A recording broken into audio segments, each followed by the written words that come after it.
자, 오늘은 모진 서리발에도 향기를 내뿜는 꽃. 모진 서리발에도 뭐를? 향기를 어떻게 내뿜는 꽃. 우리도 그렇게 살면 좋겠습니다. 그죠?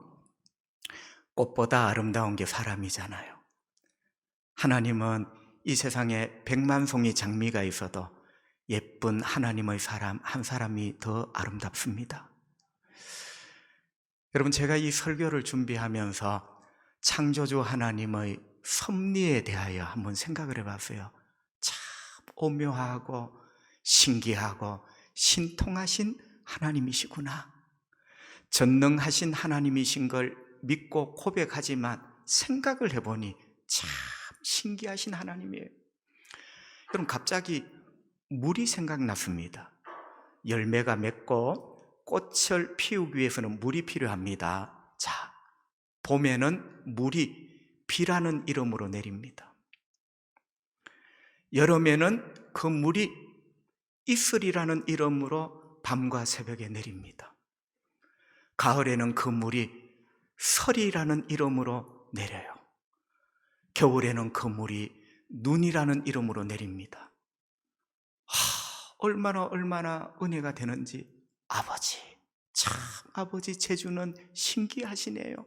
똑같은 물인데 비로, 이슬로, 서리발로, 눈으로 하나님은 이 땅에 내리시면서 열매를 주시고 꽃을 피우시는 놀라우신 하나님. 여러분, 우리나라는 24절기 음력에 맞추어 농사를 짓습니다. 그 24절기 가운데 18번째 절기, 올해로 하면 10월 23일에 있었어요. 상강이라 합니다. 그 상강이라는 절기가 뭐냐? 서리가 오는 날입니다. 여러분, 서리가 오면서 이제 가을이 끝이 납니다. 이렇게 신호를 주는 거예요. 그러니까 상강은 가을의 마지막 절기고 상강 이후에 입동이 옵니다. 그러니까 상강, 서리발이 내리면서 가을이 끝나고 겨울로 들었습니다. 여러분, 요즘도 서리가 내립니다. 상강이 지난 지 한 달이 되었지만 서리가 내려요. 그런데 이 서리는 굉장히 차갑고 모진 서리발이 산하에 이렇게 덮여져 있습니다. 그런데 여러분, 이런 모진 서리발에도 향기를 내뿜는 꽃이 아직 피어 있어요. 그 향기가 얼마나 그윽하고 진한지. 여러분, 서리발이라서 그런지 서리발 속에 핀 꽃, 그 향기 되게 진하고 그윽합니다. 그래서 이 꽃은 옛날부터 그래서 귀하게 여김을 받았어요. 그 꽃이 바로 국화입니다. 여러분, 국화는 외국에도 있지만 옛날부터 우리나라 들판과 산에 토종 국화가 있었어요. 그 국화를 들국화다 이렇게 부르기도 하고 여러 가지의 토종 국화들. 여러분, 국화 한번 보세요. 서리발이 내리는 산에, 덜에 피어 있습니다. 다른 꽃은 다 져서 내년을 준비하는데 홀로 피어 있어요. 그 향기가 얼마나 진한지 모릅니다. 이런 말이 있습니다. 봄꽃은 화려함, 가을꽃은 향기. 여러분, 봄꽃이 향기가 없다는 말이 아니고 봄꽃은 화려함입니다. 그런데 가을꽃은 화려한 꽃이 없어요. 그냥 향기가 얼마나 진한지. 그래서 예부터 봄꽃은 화려하고 가을꽃은 향기가 진하다. 그 가을꽃의 대명사가 바로 국화입니다. 1700년대 조선시대 문신이자 학자인 이정보라는 분이 계십니다. 여러분, 이 이정보 선생의 시 가운데 이런 시가 한 편 남아 있어요. 한번 들어보세요. 국화야, 너는 3월 동풍 다 보내고 낙목 한천에 홀로 피었느냐. 3월 동풍, 따뜻한 봄바람에 피면 될 건데 낙목 한천, 낙목, 나뭇잎 떨어지고 한천, 하늘이 차가울 때 너 혼자 피었느냐. 그럼 저도 그렇게 살고 싶어요. 따뜻한 동풍 불 때 피어나면 얼마나 좋아. 그런데 나뭇잎 다 떨어지고 하늘이 차가운 낙목 한천에 너 혼자 피었느냐. 아마도 오상고절은 너뿐인가 하노라. 그러니까 이정보 선생이 국화를 뭐라 하느냐면 오상고절의 꽃이다. 여러분, 오상이 뭐냐면 오가 거만할 오자입니다. 상은 서리상자예요. 오상, 거만한 서리. 여러분, 거만한 서리가 뭡니까? 아주 세찬 서리빨, 거만한 서리빨에 고절, 너 혼자 절개를 지키며 향기를 내뿜는 꽃이구나.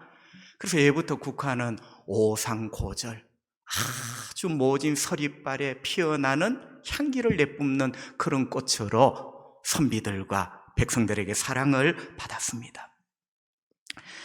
여러분, 말만 들어도 가슴이 뭉클하죠? 참 멋있다. 오상고절, 모진 서리빨에도 때로는 몸이 꺾이고 고개가 꺾여지지만 그래도 마지막까지 향기를 뿜어내는 오상고절의 꽃.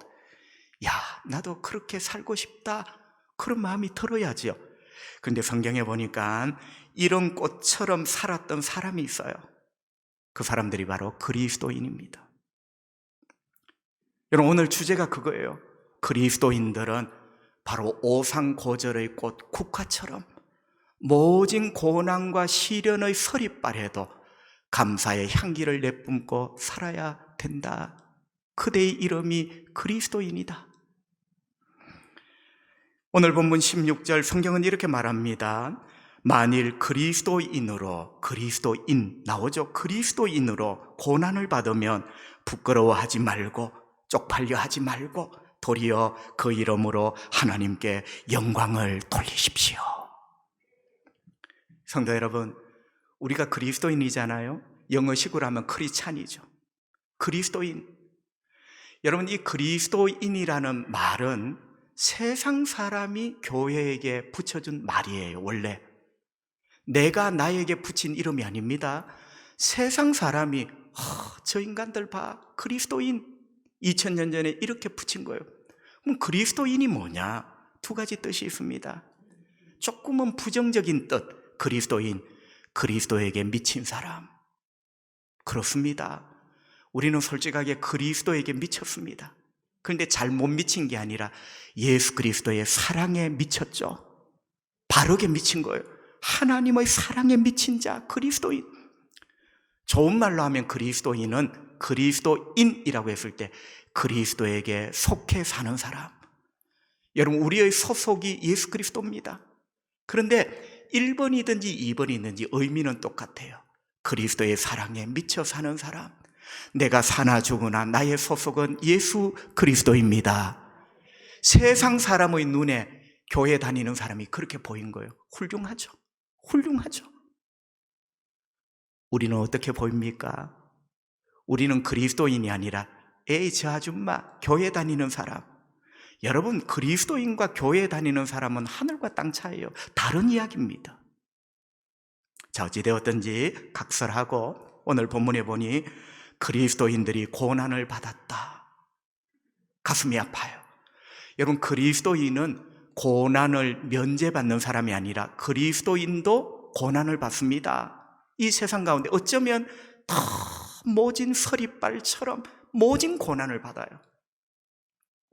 오늘 주제로 말하면 그리스도인들이 모진 서리빨 속에 하루하루를 살아갔다. 여러분, 이유가 뭘까요? 여러분, 그리스도인이 이 세상에서 왜 모진 서리빨 같은 고난과 시련을 겪습니까? 16절을 자세히 보세요. 목사님, 이유가 뭡니까? 여러분 잘 묻잖아. 이유가 뭐냐고. 그런데 16절을 보니까 이유 비슷한 표현이 하나 나와요. 그리스도인으로 고난을 받으면. 목사님, 그게 무슨 답입니까? 쉽게 표현하면 그리스도인이기 때문에 고난을 받았다는 거예요. 깨달아지시면 아멘. 달리 고난과 시련을 겪는 다른 이유가 있는 게 아니라 그리스도인으로 고난을 받는 거예요. 그리스도인이기 때문에, 네가 예수 믿는다는 이유 하나만으로. 여러분, 교회사를 보면 로마의 황제들이 폭군이 많이 나오잖아요. 그 황제들이 그리스도인들을 핍박을 합니다. 죽입니다. 여러분, 대부분 정치적인 이유죠.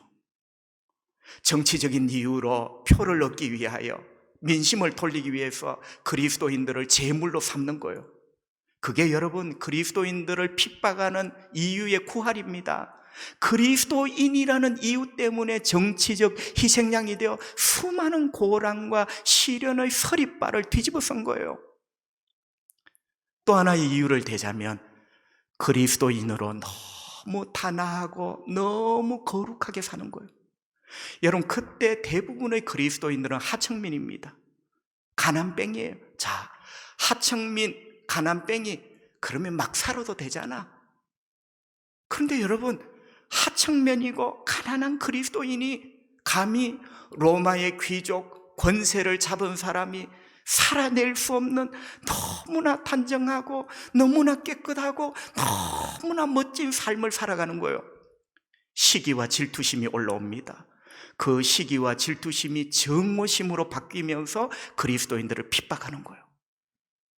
여러분, 이게 전체적 이유 맥락입니다. 그리스도인이기 때문에 정치적으로 희생을 시키고 그리스도인의 단정하고 거룩한 삶을 시기하며 정오심으로 그들에게 고난과 시련의 모진 서리발을 뒤집어 씌워버린 거죠. 여러분, 베드로는 이 엄청난 고난을 이렇게 표현을 했어요. 베드로전서 4장 12절, 사랑하는 자들아, 사랑하는 초량교회 그리스도인들이여, 너희를 연단하려고 오는 불시험을, 여러분, 그들이 당하고 겪고 있는 고난과 시련을 불이라 표현했어요. 불시험을 이상한 일 당하는 것 같이 이상하게 여기지 말고. 여러분, 어떤 느낌이 드세요? 하루하루 고난과 시련의 서리발이 전혀 이상한 일이 아니라는 거예요. 여러분, 어쩌면 2000년 전 우리 믿음의 선조들의 삶은 고난이 일상이었습니다. 그 고난도 내가 잘못해서 받는 게 아니에요. 그리스도인으로 믿음의 사람으로 살고 있다는 이유 때문에 베드로는 불시험이다 이렇게 표현을 했어요. 어떤 번역본에는 시련의 불길, 더 와닿죠. 여러분, 그리스도인들이 하루하루를 시련의 불길 속을 걸어가고 있는 거예요. 그러면서 베드로가 우리 이상하게 생각하지 맙시다. 이 땅에서 그리스도인으로 하나님을 아버지라 부르며 살아갈 때 당연히 받는 고난과 시련의 서리발이라고 이렇게 권면을 하고 있는 것입니다. 여러분, 그러면서 두 번째 토막은요, 그리스도인들이여, 우리가 이런 고난과 시련의 서리발에도 향기를 내뿜는 꽃이 됩시다. 이게 중요한 거예요. 그리스도인이기 때문에 고난과 시련의 서리발 속에 고통을 당하지만 그 고통 속에 향기를 내뿜는 오상고절의 국화가 됩시다. 이렇게 됩니다. 여러분, 16절 하반절에 보면 그 고난을 부끄러워하지 말고 도리어 하나님께 영광을 돌립시다. 여러분, 향기가 떠오릅니까? 하나님께 영광을 돌립시다. 그 고난과 시련의 서리발 가운데서도 하나님께 영광을 돌리는 향기를 뿜읍시다. 하나님께 영광을 돌린다는 헬라 말은 독사조라는 표현입니다. 독사가 영광이거든요. 독사조, 영광을 돌리다. 그런데 여러분, 영광을 돌리다라는 뜻은 찬송합시다. 그리고 광의적인 의미에 감사합시다. 여러분, 찬송과 감사는 하나님께 영광을 돌리는 제1걸음입니다. 그러니까 이 고난과 시련의 서리발 속에서도 조금 의역을 하면 우리 하나님 아버지 앞에 감사의 향기를 내뿜는 꽃으로 살아갑시다. 여러분, 너무너무 멋있어요. 내 손에 아버지가 쥐어준 막대 사탕 하나 있어서 감사하는 게 아니라 눈을 떠보면 고난과 시련의 서리발이 나를 뽀얗게 덮고 있어. 너무너무 추워 얼어붙을 것 같아. 그런 가운데서도 우리 감사의 향기를 뿜는 꽃으로 살아갑시다. 여러분, 오늘 말씀이 그 말입니다. 그 말이요, 그 말. 성도 여러분, 축복합니다. 옛날 이야기가 되지 않고 나의 이야기가 되기를 축복합니다. 이야, 오늘 목사님 이야기 들으니 2000년 전 사람 참 멋있대. 그게 아니에요. 설교는 뭐냐? 오늘의 나의 이야기로 만들어가는 사역. 그 이야기가 오늘의 내 삶이 되는 아멘. 그게 바로 믿음이에요. 여러분에게 이 말씀이 여러분의 삶이 되기를 축복합니다. 여러분 얼마나 멋있어요. 고난과 시련의 서리빨 가운데 베드로가 고백한 것처럼 날마다 시련의 불길을 걸어가면서도 감사의 향기를 뿜어내는 이 멋진 꽃들, 그대의 이름 그리스도인. 여러분 요즘은요 이 꽃들을 세상 사람이 못 보는 거예요. 우리가 그 꽃이 되어야 되는데 우리에게서 그 꽃을 못 보는 거예요. 그러니까 세상이 우리 장로님 기도하신 것처럼 악함으로, 더러움으로, 잔인함으로, 어두움으로 가득한 거예요. 제프 허치슨이라는 분은 이런 이야기를 했습니다. 하나님께서 우리를 부르셨습니다. 여러분 궁금하시죠? 하나님께서 왜 우리를 구원으로 부르셨을까요? 제프 허치슨 이렇게 말합니다. 우리가 감사의 옷을 입고 감사의 향기를 내뿜도록 하시고자 하나님은 우리를 어둠에서 불러내셨습니다. 저는 이 글을 읽으면서 너무 가슴이 찡했습니다. 감사의 옷을 입고. 여러분 우리 입고 있는 옷 한번 보세요. 원망과 불평의 옷을 겹겹이. 한꺼풀 벗고 나면 또 원망이 나와. 한꺼풀 옷 벗고 나면 또 불평을 해. 주님이 우리를 왜 부르셨는가? 감사의 옷을 입고 내가 가는 곳마다 감사의 향기를 내뿜도록. 여러분 감사의 향기를 내뿜는다는 것이 결국 천국을 만드는 거예요. 하나님을 보여주는 거예요. 그래서 우리를 하나님은 불러주셨다. 그렇게 살아야죠. 여러분 축복합니다. 여러분의 입고 있는 모든 옷이 감사의 옷이 되기를 바랍니다. 여러분이 머문 곳, 여러분이 지나가는 곳마다 감사의 향기가 뿜어지기를 바랍니다. 그때 여러분이 계셨던 그곳이 천국이 될 겁니다. 그때 여러분이 계신 그곳에 하나님의 임재의 흔적이 남게 될 겁니다. 그렇다면 왜 우리는 이렇게 모진 고난과 시련의 서리빨에도 감사해야 될까요? 여러분 이유 없이 감사해야 되겠지만 그래도 목사님 감사할 이유를 좀 가르쳐 주시면 안 되겠습니까? 라고 물으신다면 저도 생각을 해봤어요. 우리가 그리스도인 아무 이유 없이 감사해야 되겠지만 그래도 이 고난과 시련의 서리빨에 감사해야 될 이유를 한번 찾아봤습니다. 세 가지를 말씀을 드리려고 합니다. 첫째는 고난과 시련 때문에 내가 주님을 찾게 되었습니다. 고난과 시련의 서리빨 때문에 내가 진짜 주님을 찾게 되었어요. 하나님을 부르게 되었어요. 성도 여러분 이런 이야기가 있습니다. 돼지가 넘어졌습니다. 넘어진다는 말은 아픔입니다. 돼지도 넘어지고 사람도 넘어지고 넘어지는 것은 실패와 아픔이죠. 여러분 돼지가 쿵 하며 넘어졌는데 넘어짐의 선물이 하나 있어요. 넘어지면 아픕니다. 멍도 듭니다. 눈물도 납니다. 서럽습니다. 그런데 넘어지고 나니까 딱 얻은 선물, 넘어지고 나니까 하늘이 보여. 여러분 돼지는 천성적으로 목의 각도가 45도 이상 안 올라갑니다. 돼지는 하늘을 못 봐요. 그저 주둥이를 땅에 쳐박고 여물 먹고 지렁이 잡아먹고 평생을 하늘을 못 봅니다. 그런데 넘어지고 나니 하늘이 보여. 넘어짐의 선물이죠.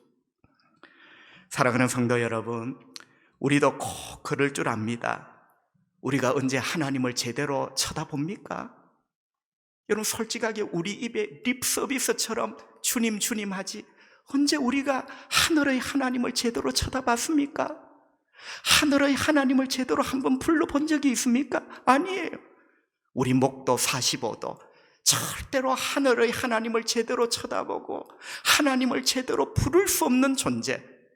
그러나 고난과 시련의 서리빨 속에 비로소 내 모든 것 내려놓고 주님을 부르게 되었고 주님을 찾게 되었습니다. 구약 성경을 보세요. 선지자들이 외치는 말이 있잖아. 목이 곧은 백성아, 목 각도가 45도 돼지 같은 백성아. 우리 이야기입니다. 우리가 목이 곧아요. 하늘의 하나님을 바라볼 수 없어. 하나님을 찾지 못하는 인간이야. 그러나 고난과 시련의 서리빨 속에 내 힘으로 감당할 수 없어 드디어 주님을 찾게 되고 드디어 주님을 부르게 되었습니다. 은혜죠, 은혜. 고맙고 감사한 일이죠. 그래서 그리스도인은 고난과 시련의 서리빨에도 감사할 줄 알아야 된다. 호세아 5장 15절, 그들이 고난받을 때에 나를 간절히 구하리라. 경상도 말로 얍사바죠. 염치가 없죠. 진즉 하나님을 찾아야 되는데 고난받을 때 하나님을 찾는데 너무 부끄럽지만 하나님의 은혜입니다. 너무 부끄럽지만 고난과 시련의 서리빨 속에 하나님을 찾는 것, 그거 은혜예요. 그거 감사할 일이에요. 그러므로 우리가 그리스도인 고난과 시련의 서리빨에도 감사의 향기를 내뿜어야 된다. 두 번째는요, 고난과 시련 때문에 내 인격이, 내 성품이 그래도 조금 다듬어졌습니다. 여러분, 저도 착각을 참 많이 했습니다. 김대훈, 너 정도 되면 괜찮다. 너 정도 되면 A급이야. 한때 이렇게 생각했습니다. 그런데 여러분, 자세히 들여다보니 얼마나 인품과 인격이 모난 데가 많고 형편없어요. 이건 A급이 아니라 낙제품이에요. 그런데 하나님께서 고난과 시련의 서리빨로 나를 덮어버리십니다. 그 고난과 시련 속에 몸부림치면서 마치 저 위에 뾰족한 돌이 계곡물에 떠내려오면서 밑에 동글동글한 조약돌이 되듯이 따듬어진 거예요. 여러분, 우리요, 가만히 두면 절대로 내 인격이 다듬어질 사람이 아닙니다. 얼마나 우리가 고약한 인간인지, 얼마나 내가 교만한 인간이고 뾰족뾰족한 인간인지. 이런 말이 있습니다. 항상 맑으면 사막이 된다. 우리는 기도합니다. 주님, 내 인생 365일 늘 맑은 날 되게 해주세요. 사하라 사막 가보세요. 1년 365일이 해 뜨고 맑은 날이야. 생명이 없잖아요. 여러분, 폭우가 치고 폭풍이 치니 거기에 옥토가 만들어지는 거예요. 창조주 하나님의 섭리가 놀랍습니다. 하나님은 땅도 그렇게 섭리하시고 인간도 그렇게 섭리합니다. 해만 뜨면 사막밖에 안 돼요. 폭풍과 폭우를 치면서 옥토를 만들고, 우리 인간의 인격도 마찬가지예요. 고난과 시련의 폭우, 폭풍 속에 따듬어져 가는 거예요. 내 인격이 옥토처럼 예뻐져 가는 거예요. 여러분, 죄송하지만 저와 여러분이 그나마 고난과 시련의 서리빨이 있었기 때문에 그나마 요 정도로 예뻐진 거예요. 우리 하나님 아버지 앞에 감사해야 되겠다. 그 대표적인 인물이 요셉이죠. 여러분, 요셉의 인생에 얼마나 모진 고난과 시련의 서리빨이 날마다 몰아쳤잖아요. 여러분, 바로 발밑을 보면 절망합니다. 이런 말이 있죠. 빅픽처, 큰 그림, 빅픽처, 큰 그림을 봐라. 여러분, 하나님은 내 인생에 큰 그림을 그리시는 분입니다. 그 그림이 빅픽처예요. 나는 고난과 시련이 싫어, 아파. 그런데 하나님은 빅픽처 속에 내 인생의 고난과 시련의 서리빨을 뿜으십니다. 따듬어 가시죠. 하나님께서 요셉을 하나님이 쓰실 만한 그릇으로 다듬어 가십니다. 그의 인품과 인격을 다듬으십니다. 그래서 마지막에 보세요. 자기를 팔았던 형들을 용서하잖아요. 인격이 다듬어진 거야. 수많은 고난과 시련의 서리빨 속에, 이 빅픽처 속에 하나님이 요셉을 다듬어 가시고 쓰신 거예요. 우리가 감사해야 될 이유죠. 우리 초량교회도 요셉같이 참한 분들이 얼마나 많은지 몰라. 여러분, 아셔야 될 게 그거 기도만 해서 그렇게 된 거 아닙니다. 우리 인간은요, 고난과 시련이라는 서리빨을 통하여 인격이 다듬어지게 돼 있어요. 돌이 물에 가만히 있는데 동글동글한 몽돌이 되나? 저 위에서 내려오며 부딪히며 깨어지고 고통 속에 아주 예쁜 몽돌이 되는 거지요. 하나님 앞에 감사해야 될 이유죠. 세 번째는 고난과 시련 때문에 하나님 말씀대로 살려는 몸부림을 치게 됩니다. 이사야 53장에 보면 그릇 행하여 각기 제 길로 갔다. 그럼 다 아시죠? 이사야가 하나님의 백성 이스라엘의 죄를 지적합니다. 그릇 행하여 잘못된 길을 가고 있는데 각기 제 길로, 쉽게 표현하면 지 마음대로 살았다는 거예요. 그게 각기 제 길이에요. 여러분, 사실 여러분, 저부터 하나님 앞에 그렇게 똘똘하고 온전한 인간 절대 아닙니다. 내 마음대로 살고 싶고 사실은 내 마음대로 살아왔던 인간입니다. 그게 이사야의 각기 제 길로 갔다는 의미예요.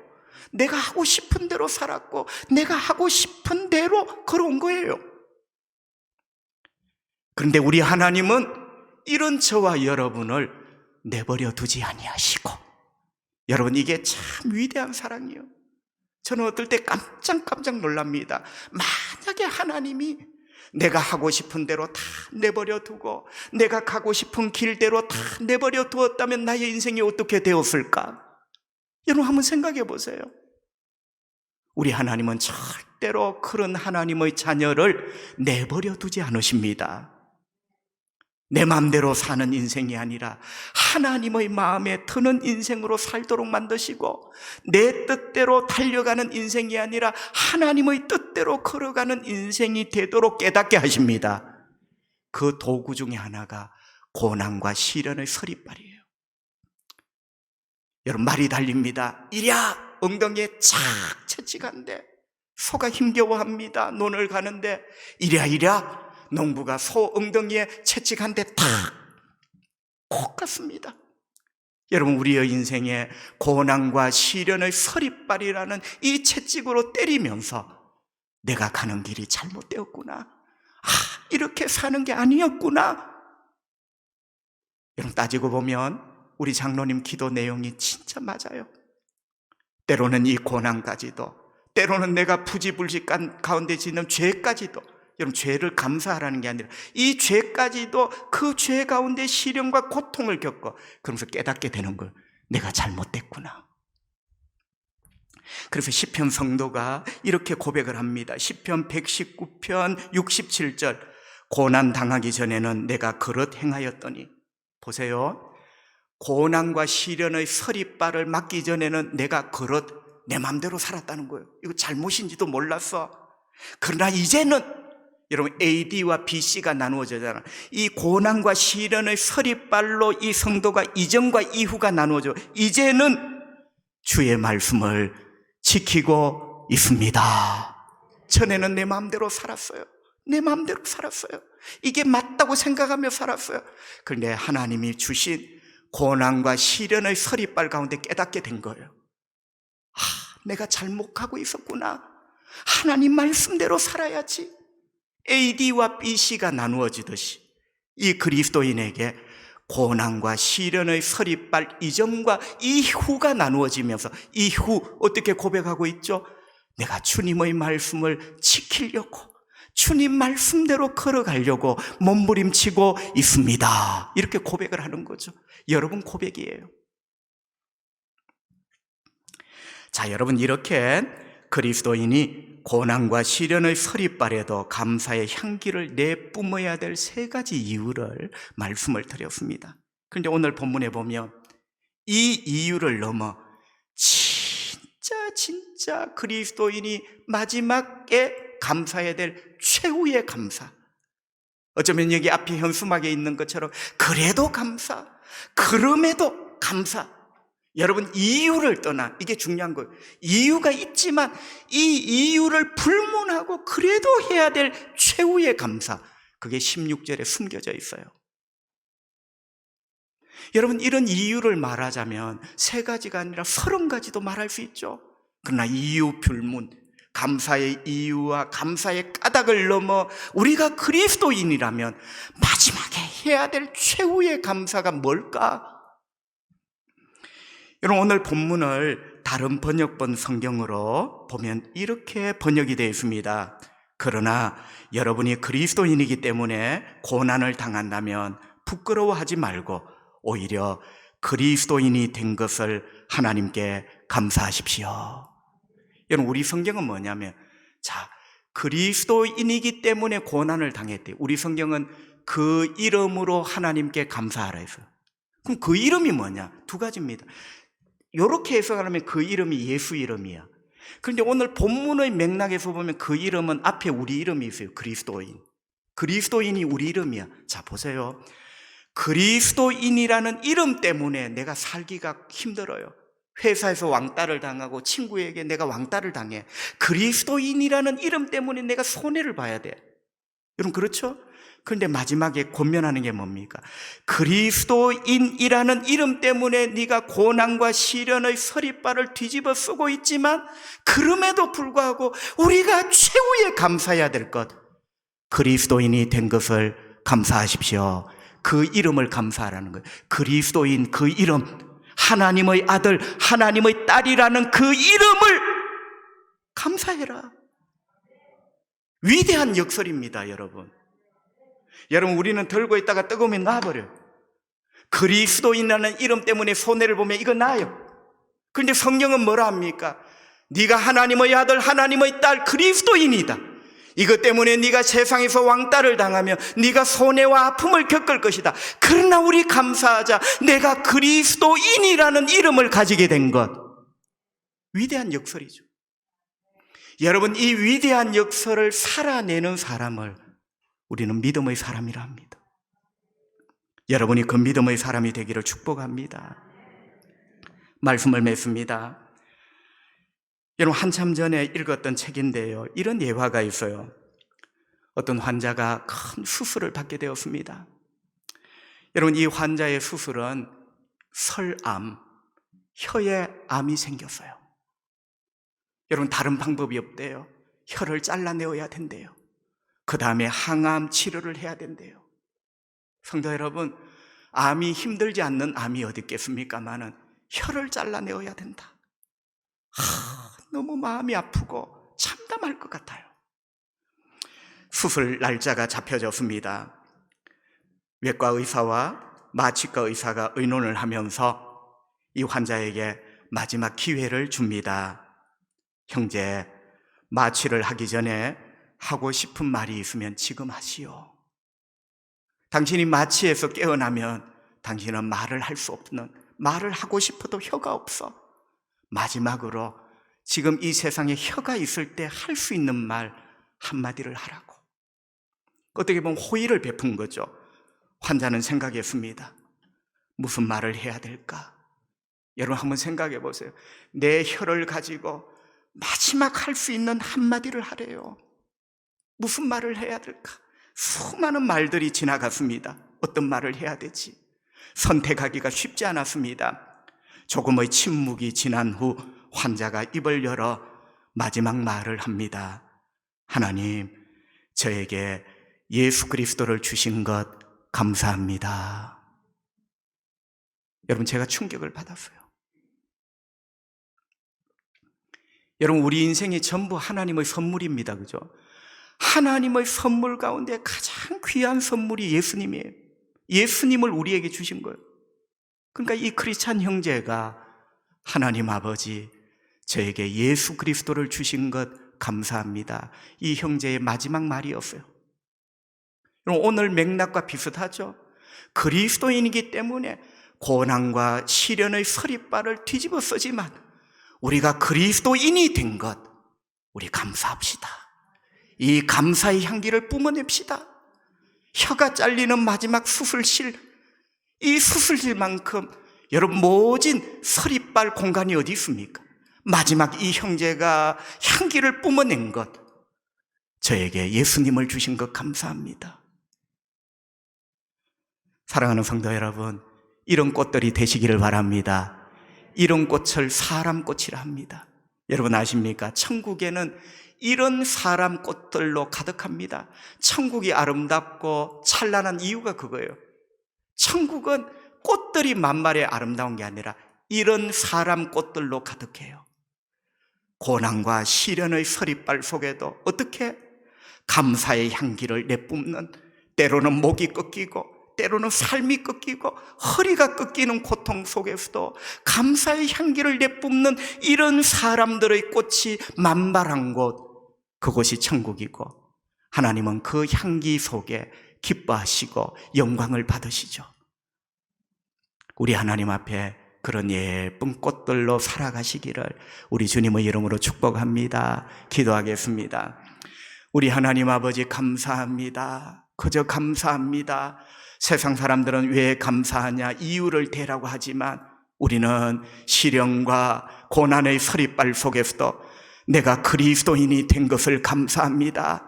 어떤 역경과 고난과 아픔과 눈물 속에서도 내가 그리스도인임을 감사합니다. 내가 하나님의 아들, 하나님의 딸임을 감사합니다. 주여, 오늘 이 말씀 우리에게 주셔서 감사하고 깨닫게 해주셔서 감사합니다. 예쁜 오상고절의 꽃 국화뿐만 아니라 하나님의 교회에 제가 오상고절이 되기를 원합니다. 우리 가정에, 이 삭막한 세상에 제가 오상고절이 되겠습니다. 차디찬 서리빨 속에서도 감사의 향기를 뿜어내는 제가 바로 그런 목사로, 제가 바로 그런 장로로, 그런 성도로 살아가기를 원하오니 성령님, 저에게 은혜를 주시옵소서. 제가 앉았다 일어나는 곳에 감사의 향기가 머물게 하시고 제가 걸어가는 곳마다 감사의 향기가 뿜어져 나오기를 원합니다. 아멘으로 일어나기 전에 하나님 병든 자를 고쳐주시옵소서.